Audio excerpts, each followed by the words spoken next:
दोस्तों तव्हां ॾिठो हूंदो त जेके कुझु माण्हुनि जी नेचर बल्कि तक़रीबन असां वटि 70 खां 80% माण्हुनि जी नेचर मुंहिंजे स्टेटस मुताबिक़ माण्हू अहिड़ा आहिनि जो उन्हनि खे अगरि तव्हां भई टिपां ॾियो त उहे यकदमि तव्हांजी टिपनि ते लॻी वेंदा।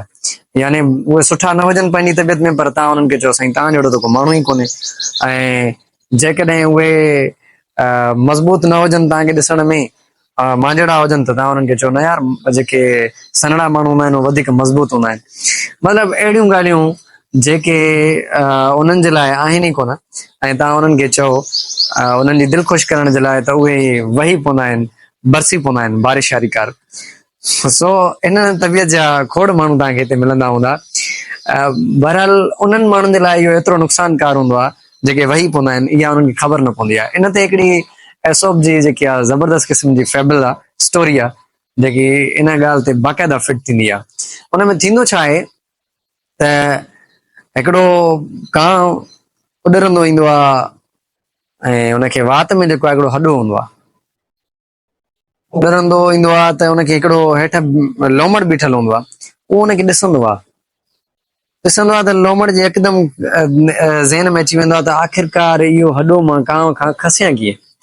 कांव जेको आहे उॾरंदो अची सिधो हिकिड़े वण जी कंहिं टाम ते या टारी ते अची करे लहंदो आहे त हाणे मां हिनखे सकून सां खावां।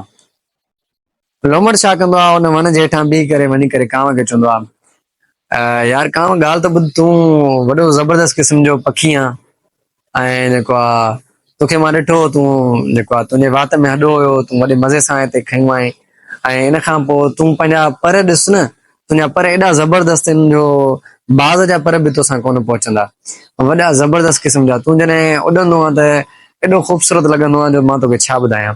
ऐं तुंहिंजे आवाज़ जी ॻाल्हि त मां करे ई नथो सघां। तुंहिंजो आवाज़ त कंहिं बि जेके पखी असां वटि आहिनि, जेके बि सॼा पखी, को बि अहिड़ो पखी न आहे जेको तुंहिंजे आवाज़ जे मुक़ाबले जो पखी हुजे।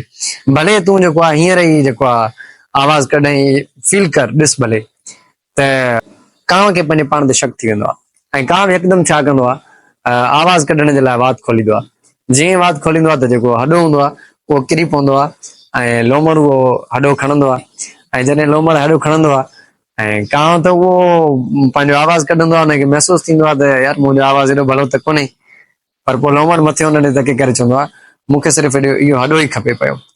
सो यादि करे छॾियो, कुझु माण्हू अहिड़ा ई हूंदा आहिनि जेके तव्हांजे हथ में कुझु शयूं आहिनि उहे हुननि खे खसणियूं हूंदियूं आहिनि, बाक़ी हुननि जो कोई मक़सदु न हूंदो आहे ऐं तव्हां हुननि ते बदकिस्मती सां यकीन करे बीहंदा आहियो, उन्हनि जी टिपनि खे सच सम्झी करे जेको तव्हांजे हथ में आहे उहो तव्हां ॾेई छॾींदा आहियो।